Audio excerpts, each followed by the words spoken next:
నొప్పి మాయం, సర్జరీ దూరం. మోకాలు మరియు నడుము నొప్పులను ఇకపై భరించాల్సిన అవసరం లేదు. ఆపరేషన్ లేకుండా అత్యాధునిక చికిత్స. Indo British advanced pain clinic. సంప్రదించండి 9807556789. జనసేన అధినేత పవన్ కళ్యాణ్ ఒకే వరలో 2 కత్తుల్ని పెట్టాలనుకుంటున్నారా? అది సాధ్యమయ్యే పనేనా? ఆ పని తాను చేయగలనని ఆయన నమ్ముతున్నారా? లేక ఓ ప్రయత్నం చేసి చూద్దాం అనుకుంటున్నారా? 10 ఏళ్ల పాటు ప్రత్యర్థులుగా రాజకీయం చేసి ముఖాముఖి తలబడ్డ నేతలు ఇప్పుడు పవన్ చెప్పారని సర్దుకుపోతారా? దోస్త్ మేరా దోస్త్ అంటారా? ఇంతకీ ఎవరా ఇద్దరు? వాళ్ళని కంబైన్డ్ గా కనెక్ట్ చేయాల్సిన అవసరం పవన్ కేంటి?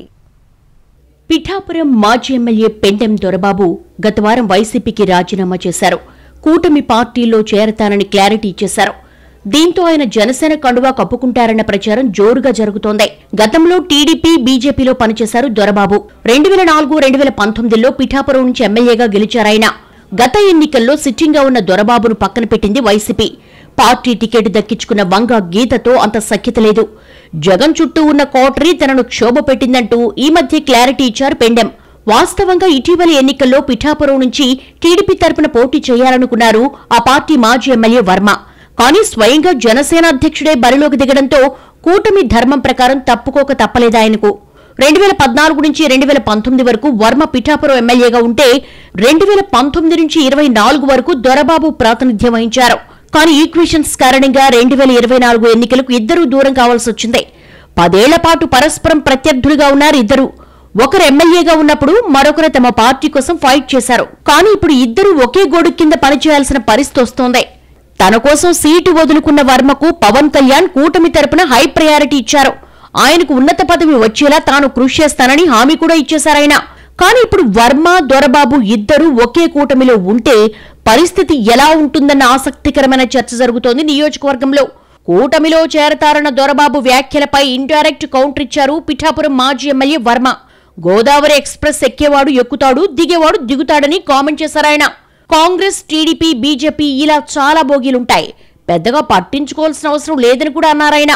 తన హవా ఎవరో వచ్చి తగ్గిస్తే తగ్గదని కూడా అన్నట్టుగా గుసగుసలు వినిపిస్తున్నాయి నియోజకవర్గంలో. దీంతో ఒకవేళ జనసేనలోకి దొరబాబు రాక ఫిక్స్ అయితే వర్మ రియాక్షన్ ఎలా ఉంటుందోనని ఆసక్తిగా చూస్తున్నారు పరిశీలకులు.